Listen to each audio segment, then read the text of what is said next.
નમસ્કાર મિત્રો, મારી યુટ્યુબ ચેનલમાં તમારું હાર્દિક સ્વાગત છે. આજે આપણે વાત કરવાના છીએ પાટણપુર નગરમાં માયાનું સમર્પણ બનેલી ઘટના છે. ગર્વ ગુર્જર દેશ, પુરાણું પાટણપુર નગર, ઇતિહાસ પ્રસિદ્ધ સહસ્ત્રલિંગ સરોવર, કાળની થપાટો ખાઈને એ વેરણ શરણ પડેલા ભગ્ન અવશેષો એના ભવ્ય ભૂતકાળની જાહો જલાલીની સાક્ષી પૂરે છે. એ ખંડિત સરોવરના કાંઠાને અડીને સામસામે ઊભી છે બે દેરડીઓ. ઊંચી દેરી સતી જસ્માની અને નીચી દેરી એ મયા નામના હરિજનની છે. મયાના અમર બલિદાનની વાત ઇતિહાસને પાને ચડીને અમર બની ગઈ છે. માળવાના પરાક્રમી રાજા યશોવર્માને એ હરાવીને મહારાજા સિદ્ધરાજ જયસિંહે પોતાની યશ કલગીમાં વિજયનું એક પીછું ઉમેર્યું. એ વખતે પાટણ નગરમાં પ્રજાને પાણીનો ભારે ત્રાસ ઊભો થયો. પ્રજાના સુખે સુખી અને પ્રજાના દુખે દુખી રહેનાર રાજાએ સહસ્ત્રલિંગ સરોવર બાંધવા માટે રાજ્યનો ખજાનો ખુલ્લો મૂકી દીધો. દેશ દેશાવરથી આવેલા ઓડ લોકોએ સરોવર ગાળવાના શ્રી ગણેશ માંડ્યા. મારવાડથી પેટીયું રળવા આવેલા એક ઓડ પરિવારમાં ડોલરના એ ફૂલ સમી રૂપવયોવનના જસમા પણ હતી. સરોવરનું કામ જોવા આવેલા સિદ્ધરાજની કુડી નજર જસમાના રૂપ પર પડી. રૂપના રસિયાએ જસમાને રાજરાણી બનાવવાનું પ્રલોભન આપ્યું. જસમા પતિવ્રતા, સ્વામી ભક્ત અને સતી હતી. એણે રાજસુખને લાત મારીને સિદ્ધરાજને શાપ આપ્યો. પરદેશી પંખીડા આવીને ઉડી જાય એમ વર્ષ ઉપર વર્ષ આવીને વયા ગયા. સ્થપતિઓ અને સલાટોએ પોતાની કલા નીચોવી નાખી. સહસ્ત્રલિંગ સરોવર માટે સેવેલું સિદ્ધરાજનું સ્વપ્ન સાકાર થયું. સરોવરને કાંઠે રચાયેલી દેરીઓમાં સહસ્ત્ર શિવલિંગો શોભી રહ્યા છે. સવાર સાંજ આરતીના મધુર ઘંટારવથી દેરીઓ ગુંજન કરી ઉઠે છે. છતાંય ત્યાં જસ્માના શાપ બેઠા છે. સહસ્ત્રલિંગ સરોવરમાં પાણી ટકતા નથી. શિવલિંગો સુકાઈ જાય છે. પશુ પંખી અને માનવી કાંઠે આવીને પણ મણમણના નિહાકા નાખે છે. 12 વર્ષના વાણા વાયા. મેઘરાજા મન મૂકીને વરસે છે. સહસ્ત્રલિંગ છલી વળી છે, પણ સઘળું પાણી ધરતીમાં સમાઈ જાય છે. સરોવર સૂકું ને સૂકું, પ્રજાને પરેશાનીનો કોઈ પાર નથી. વાંજિયા સરોવરને નિહાળીને સિદ્ધરાજ જયસિંહના હૃદયમાં એ દુઃખના ઝીણા ઝાડ ઉગ્યા છે. સતી જસ્માનો શાપ એના કાળજાને કોરી ખાય છે. સિદ્ધરાજની મતિ મૂંઝાઈ ગઈ. એણે પાટણના પ્રખર પંડિતો, જાણતલ જોશીઓ, વિદ્વાન બ્રાહ્મણો અને કર્મકાંડીઓની સભા બોલાવી. રાજાએ દર્દ ભર્યા સ્વરે મનની વાત વહેતી મૂકી. મારા માથે લાગેલા શાપનું નિવારણ કરવા છે કોઈ સમર્થ? સૌની આંખો ધરતી ખોતરવા મંડાણી.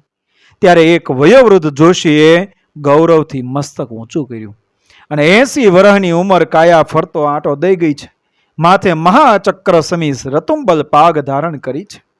તેજસ્વી કપાળમાં ત્રિપુંડ અડધી રહ્યું છે. હાથમાં તાડપત્રની પોથી રહી ગઈ છે. આંખોમાંથી સાધનાનું તેજ અને હૃદયમાંથી વિશ્વાસ ત્રપકી રહ્યા છે. ત્રિલોચન પંડિત ભણી નમ્ર નરજર નોંધીને સિદ્ધરાજે ગળા ગળા સાદે કહ્યું, જોશી મહારાજ, જસ્માનો શાપ મારે ભોગવવાનો હોય. મને મળેલા શાપનું ફળ મારી પ્રજા શા માટે ભોગવે છે?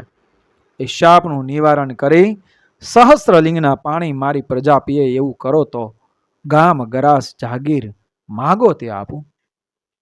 ત્રિલોચન પંડિતે આંખો બંધ કરી પોતાના ઈષ્ટદેવનું સ્મરણ કર્યું. ઘટિકા પળ વિપળ ગણી કુંડળી મૂકી. પંચાંગ પત્રિકા જોઈ ગ્રહોની ગણતરી કરીને પછી ધીર ગંભીર સાદે કહ્યું કે મહારાજ, સતી શાપનું નિવારણ સૂચવે છે. સહસ્ત્રલિંગ સરોવરની ધરતી 32 લક્ષણા પુરુષનો ભોગ માગે છે. સબાજને પંડિતની વાતમાં સૂર પૂર્યો. બીજે દિવસે વહેલી સવારમાં પાટણમાં ઢંઢેરો પીટાયો. વૃદ્ધ હરિજન ઢોલ માથે દાંડી પીટતો પીટતો શીંગડું ફૂંકીને સાદ દે છે. સહસ્ત્રલિંગ સરોવર 32 લક્ષણા નરનો ભોગ માગે છે. ભોગ દેવો હોય આગળ આવીને આ બીડું ઝડપી લે. 7 દિવસ ઢંઢેરો પીટાયો. શીંગડું ફૂંકી ફૂંકી વૃદ્ધ હરિજનનું ગળું ફૂલી ગયું. કોઈ આગળ આવ્યું નહીં. ત્યારે ઢંઢેરો પીટનાર હરિજન ટોળીમાંથી મયો નામનો એક જુવાનિયો આગળ આવ્યો. એની આંખમાં આજ અનેરી ચમક હતી. એ બોલ્યો, દાદા, ઢંઢેરો ટીપો બંધ કરો. રાજડેલીએ જઈને રૂડી ખબર કરો કે મયો હરિજન પાટણની પ્રજાનું દુઃખ દૂર કરવા અને સતીના શાપનું નિવારણ કરવા પોતાની જાતનું સ્વેચ્છાએ બલિદાન દેવા તૈયાર છે. અને બલિદાન માટે મયો સ્વીકારાયો. આહુતિનો અવસર આવી લાગ્યો. બલિદાન નિહાળવા એકઠા થયેલા માનવીઓથી એ સહસ્ત્રલિંગ સરોવર હાંફવા માંડ્યું. ત્રિલોચન પંડિત અને અસંખ્ય બ્રાહ્મણો મંત્રોચ્ચાર કરી રહ્યા છે. યજ્ઞ વેદીમાં ઔષધિઓ હોમાઈ રહી છે. પૃથ્વી માતાને સંતોષવાના અને જળ દેવતાને આમંત્રણ દેવાના મંત્રો ઉચ્ચારાઈ રહ્યા છે. મૈયાનું પૂજન થયું. ગળામાં ફૂલડાનો હાર નખાયો.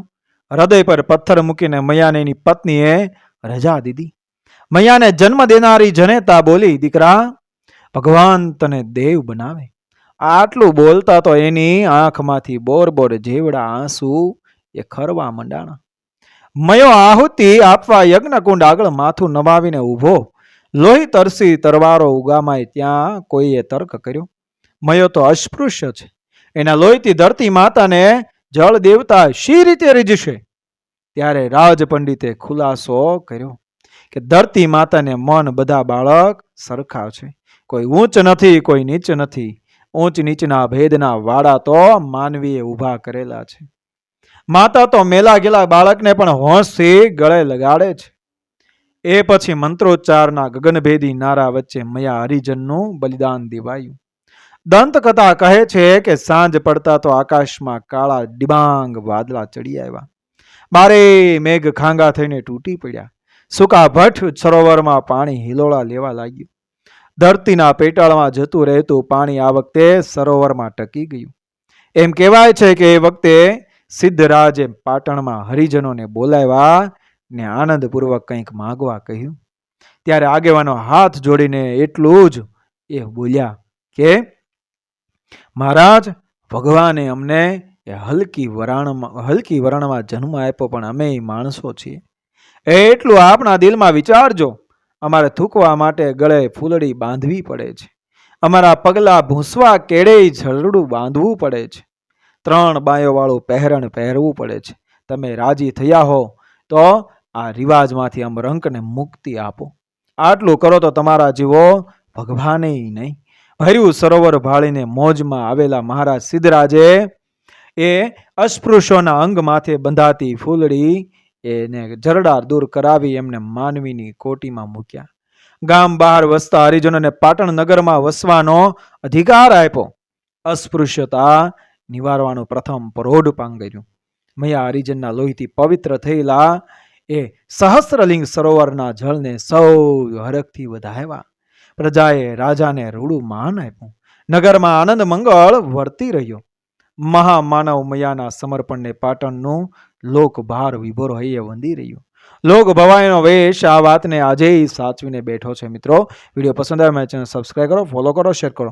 મળી આવી જ ઘટના આપણા ઇતિહાસ સાથે, આપણી સંસ્કૃતિ સાથે આગળના વિડીયોમાં. આ વિડીયો થકી કોઈની જાતિ નાતભાત કરવાનો કોઈ હેતુ નથી મિત્રો.